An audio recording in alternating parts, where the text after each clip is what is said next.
Hello, I'm Quinny. Welcome to the channel. Thanks for clicking on the video. In this one today, we are going to be going through the first 10 cards you should be buying on SoRare.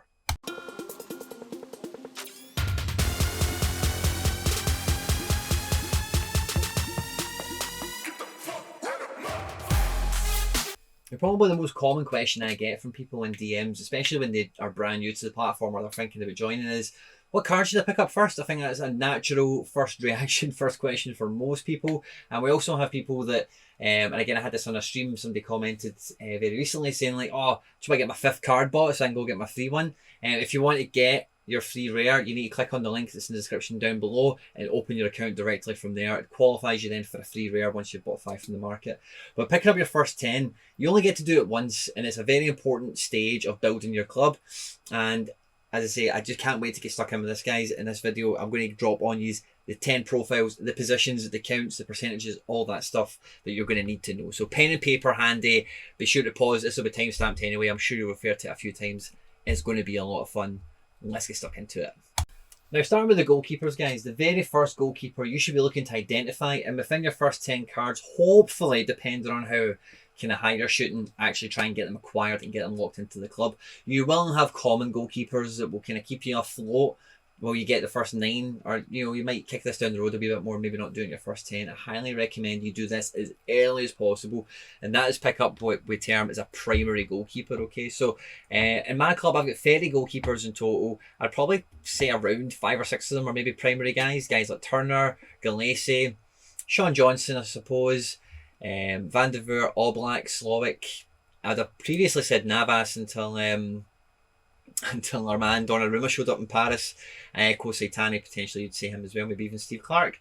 So the primary goalkeeper, there's a lot of different budgets for what that could be. There's a lot of different regions these guys can operate in, but you have to get a goalkeeper as early as humanly possible, just to chalk it off your to-do list and get a wee bit more peace of mind for you to action other positions and try and build on other areas that you're trying to grow in your club. And as soon as you get that primary goalkeeper locked in, that you know that 35 matches of the season, 32 matches, 38, whatever, you're going to have a starting goalkeeper that's within a shot every game week of shooting you between 40 and really 60. Even if they get a clean sheet and they're a crap keeper, they don't do much in the match. They have that potential to give you from the back. Of course, you'll have a common, like I mentioned already, that'll have that possibility, but a common is going to get nerfed by around 40 to 50% depending on XP, whereas a rare goalkeeper, you're not getting a nerf, you're actually getting a bonus of a further 5, 6, 7, 8, 9, 10%, depending on where you're at ranking wise and what one you buy, maybe from the secondary market. The other goalkeeper I would want you to, so there's 2 goalkeepers we're picking up in the first 10. The first one's a primary goalkeeper. The second one would be a youth goalkeeper. Somebody like Trubin, somebody like Tani. It could even be somebody like Nubel, who's not even played for ages. It might even be somebody like a Paul Obi, who I wouldn't really recommend at this moment. He's on loan in J2 at the moment. A Luis Barraza, a Vladislav Torop. Different guys that are, Ivo Grbic. Guys that are second, they are number 2, and 9 times out of 10 it'll be down to age rather than ability, because the theme now in a lot of professional football is that you'll have a number 2 and a number 3 goalkeeper. And if you think about what Man City have been doing with Muric and Stefan last year went out on loan in the Bundesliga, and this season Muric went out on loan to Holland.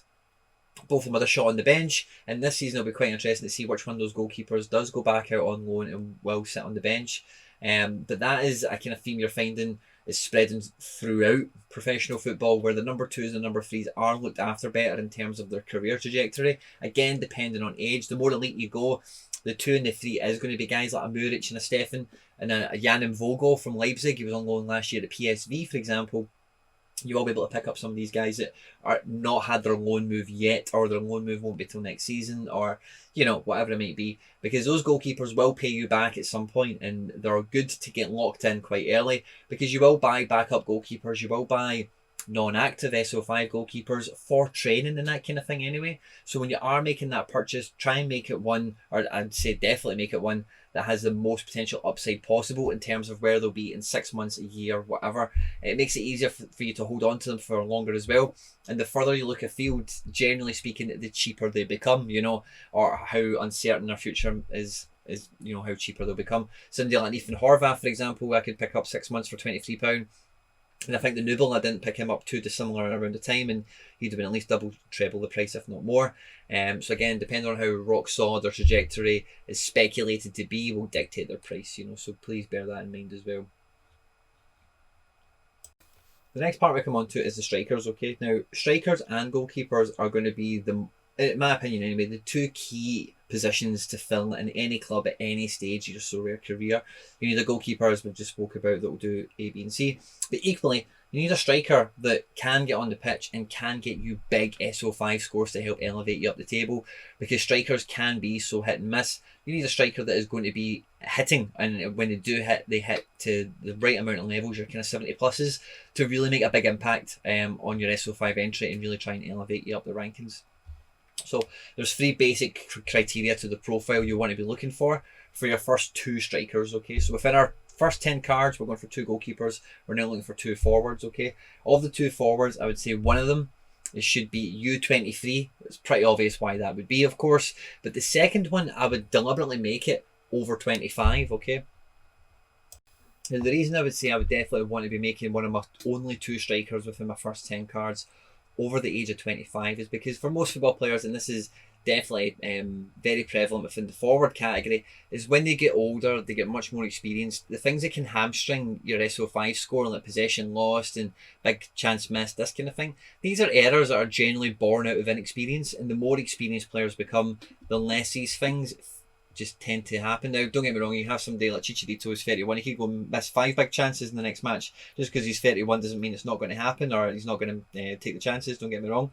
But somebody like a Chicharito is much more capable of finishing those chances than, for example, I don't know, an Ika Ugbo or a Mason Toy, or whoever, a Matthew Hoppe, whatever you want to say, in my opinion. So as much as we're all going to be like moths to the light in terms of the U23 cards, like your Joe Davids and the Mechas and whoever, which is great, definitely you want to be getting one of them, and a U23 is one of the profiles we're looking to fill here. But please don't overlook or underestimate the over 25 category for forwards, because what you want one of these guys to be able to do, and it's more than likely going to be the over 25 player, is they need to be capable of multiple decisives within a match. So they might not have ever hit that before, but you can see evidence like, they've had 3 assists over this year and they've had 5 goals. None of them have coincided together.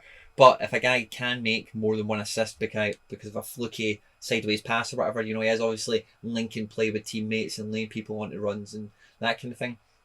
It's just a matter of time before there's a game where it might only be once a season, it might be twice, where they get a goal and an assist and they shoot 90 points for you, and it makes because of the other running about they're doing, the better. Because like I said a moment ago, like some of your younger strikers, let's see, like Takashi Osami, right? He's 28. He very rarely scores below like 45 or whatever, even without a goal, or obviously wouldn't be with a goal, because it just doesn't. He's not as wasteful as somebody who's 19 maybe come into the game, and I would maybe compare him with Super Rare I picked up recently, Eric Lopez. A lot of his scores for 90 minutes were in the 35 region. And that's because it's a different style of play. I accept that kind of thing as well from the individual player as well as the teams that are around him.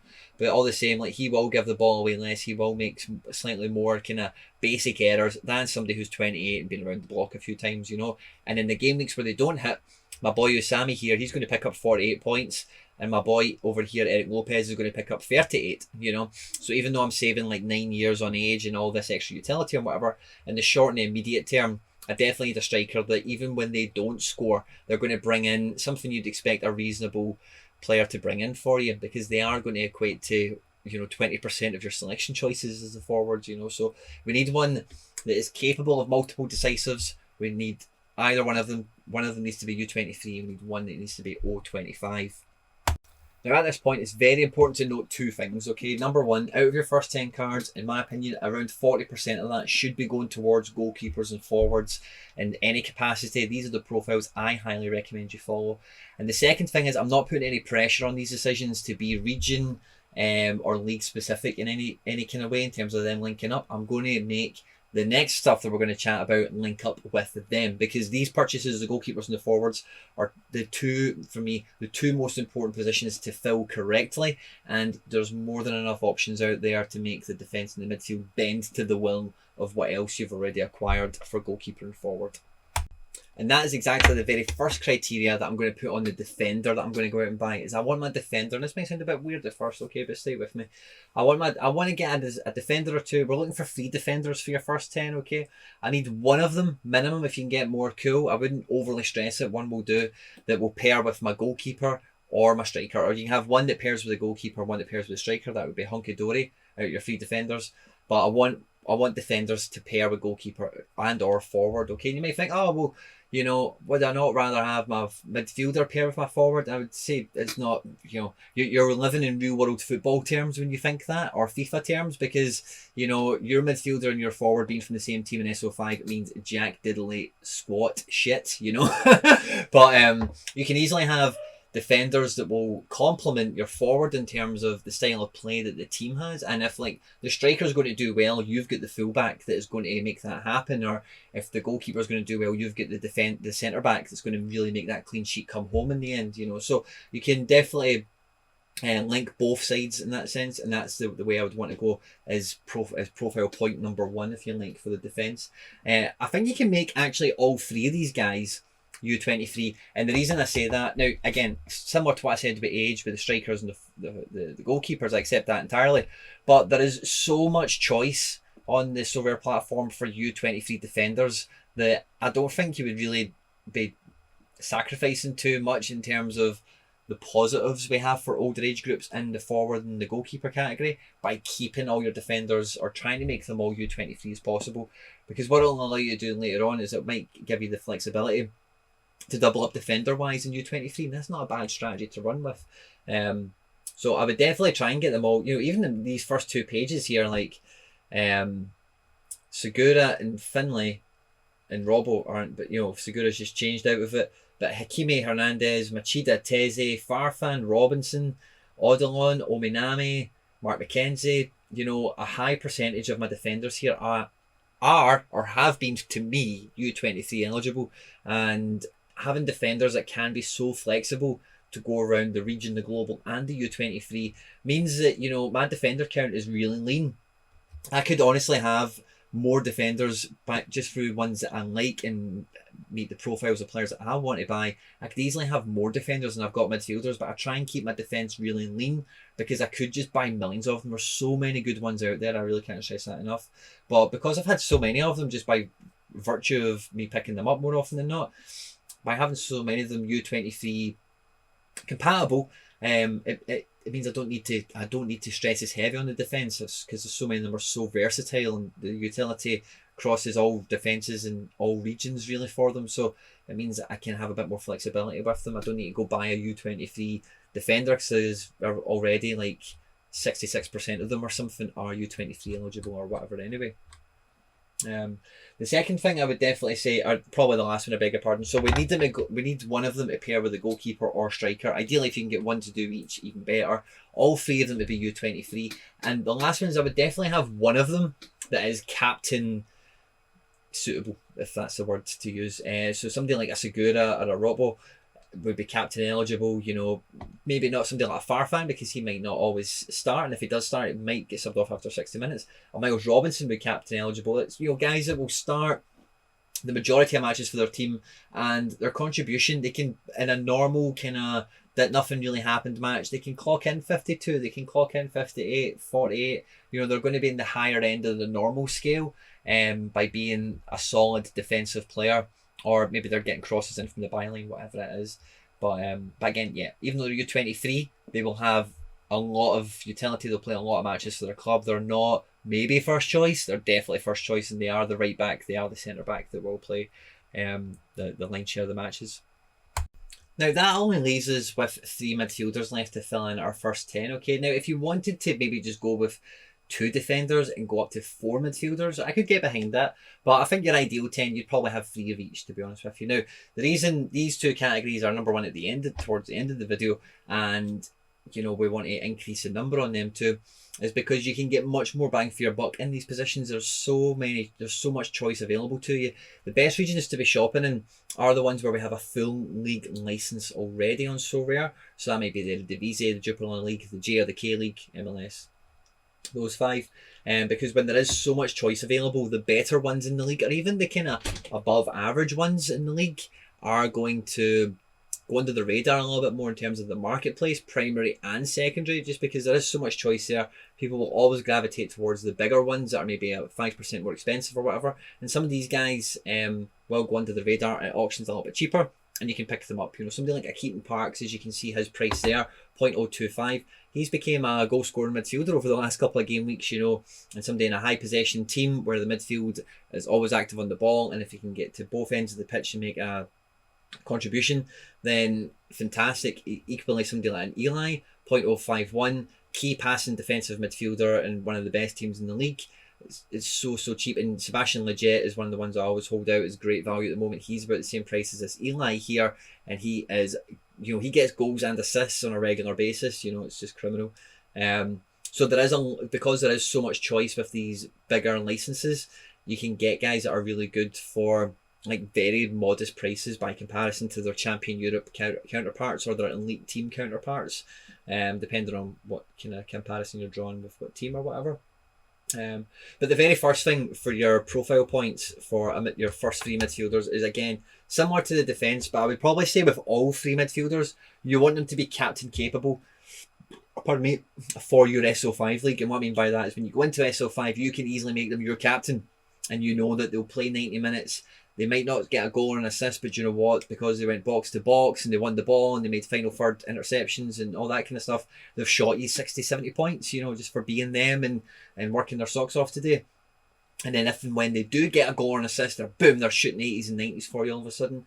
So I would try and make them all like rock steady, like starters in their team, guys that will play 30 plus games a season, and you can easily, by the scores and the way they play football, you could easily make them captain and not have any sleepless nights about it.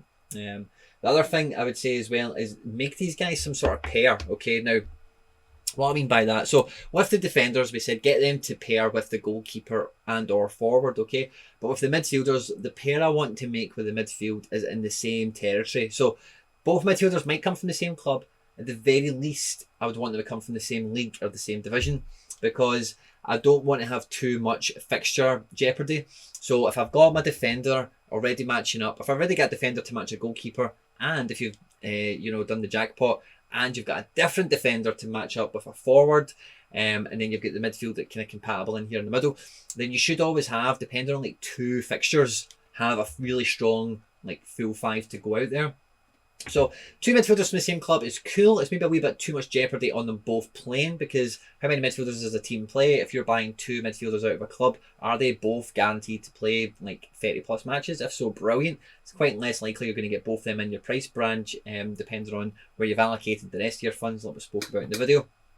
So even within the same league, I could deal with that quite easily, and I think that's a good thing to run with. You do have a little bit of the jeopardy of maybe this guy's team plays midweek and this one plays at the weekend. You don't quite meet them in the game week, which is fine. But that's the pair I would want to make with 2 of my midfielders, is I want 2 of them to be from the same kind of region, the same league, league or club. Captain capable, as we spoke about. And in terms of age, like I would go right across the spectrum. I'd have guys that are over 30, I'd have guys that are over 25, I'd have guys that are 18. You can really go everywhere and anywhere. I wouldn't stress, of course, from the profiles we've laid out already, having a U23 midfielder makes sense, and I think at least one of them would definitely have to be U23.